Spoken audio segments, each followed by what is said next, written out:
ছিল আমাদের বিবাহবার্ষিকী, 30তম বিবাহবার্ষিকী।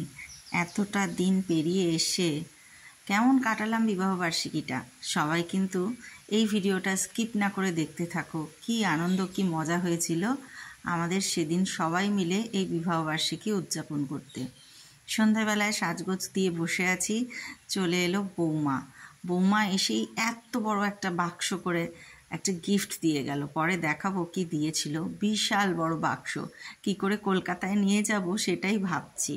তারপরে ওকেও ছোটোখাটো একটু গিফট দিলাম। যখনই কলকাতা থেকে আসি চেষ্টা করি ওদের জন্য একটু কিছু হাতে করে নিয়ে আসার।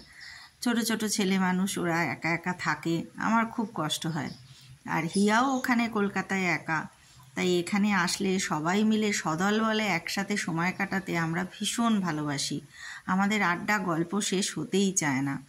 তারপরে কর্তা বাড়িঘর তালা দিয়ে একসাথে সবাই মিলে বেরোলাম। ছেলে অপেক্ষা করছে বাইরে তার গাড়ি নিয়ে। বৌমা আমাকে অত্যন্ত যত্ন করে হাত ধরে গাড়ি পর্যন্ত নিয়ে গেল। কেন জানো? আমি ওই যে নতুন চশমা করেছি, আর নতুন চশমাটা আসার পর পাওয়ার সেট হতে এখন একটু সমস্যা হচ্ছে। চশমাটা পরলেই মনে হচ্ছে সামনেটা সব যেন দুলছে। তো যাই হোক, ও আমাকে ধরে ধরে অন্ধকারে কী সুন্দর নিয়ে যাচ্ছে দেখো। তারপরে ওদের গাড়ি দেখে, গাড়ির মধ্যে সব জিনিসপত্র রেখে আমি তো কি বলবো, বাকরুদ্ধ হয়ে যাচ্ছিলাম। ছেলে বৌমা যে এত করবে আমার জন্য আমি কোনো দিন ভাবিইনি, ভাবতেই পারিনি। আর ছেলেকে দেখলে একটু আদর করলে তো না করলে আমার ভালো লাগে না। যতক্ষণ না ওর এই গন্ধটা পাচ্ছি, ওকে জড়িয়ে ধরছি, আমার মনটা ভালো লাগে না। তারপরে আদর টাদর করার পরে উঠলাম ওর গাড়িতে। ছেলে কি সুন্দর ড্রাইভ করে, খুব সুন্দর করে ড্রাইভ করে আমাদের সবাইকে নিয়ে গেল। একদম এক্সপার্ট তো হবেই, ও কি শুধু ব্লগার। ওর বাইক নিয়ে, গাড়ি নিয়ে কত যে দেশ বিদেশ পাড়ি দিয়েছে, ওর ব্লগে গেলে তোমরা সবাই দেখতে পাবে। তো সবাই মিলে সেই একসাথে গাড়ি চড়ে রওনা হওয়া, কি যে ভালো লাগছিল ওই মুহূর্তটা, কি বলবো। একসাথে কোথাও যাওয়ার মজাই আলাদা।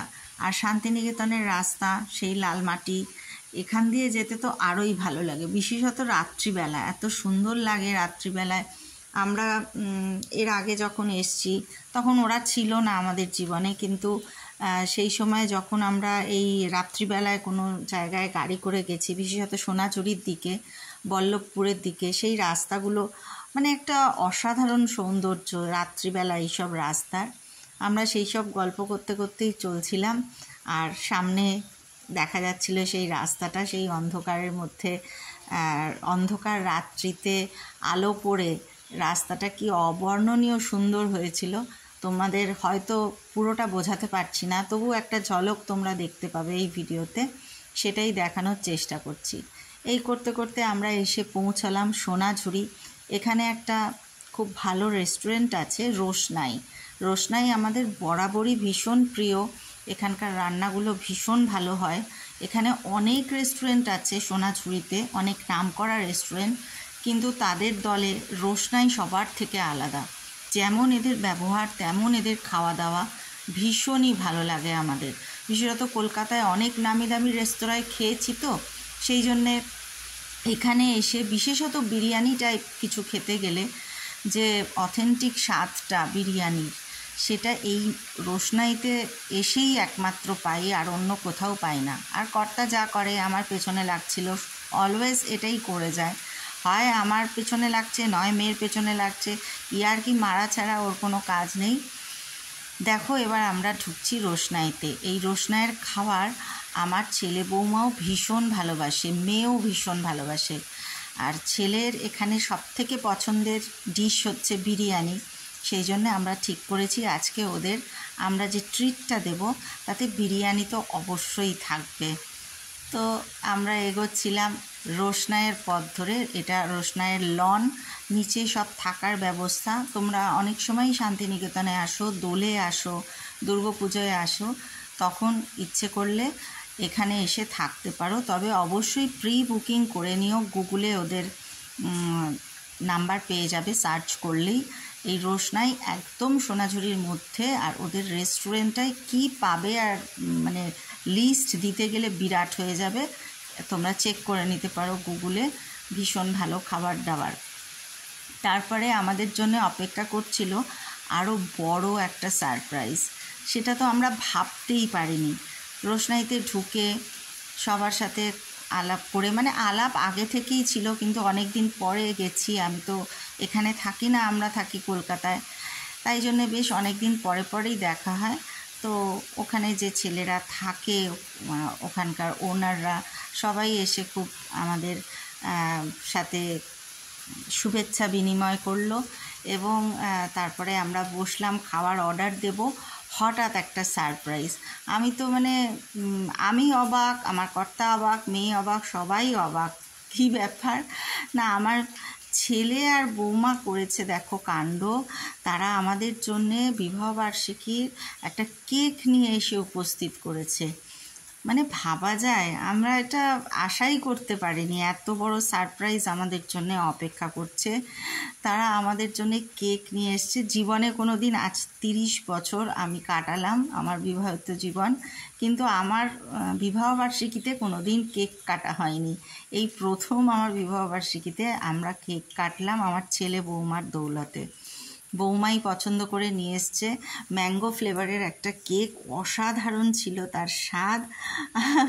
কেক কাটার ক্লিপিংসটা আমার আর তোলা হয়নি, মানে হিয়ার ভিডিওতে নেই, যদি ছেলের ভিডিওতে পাই তোমাদের সাথে শেয়ার করে দেব। কিন্তু কেকটা দেখো কি সুন্দর, আমি তো খেয়ে বলছি অসাধারণ স্বাদ।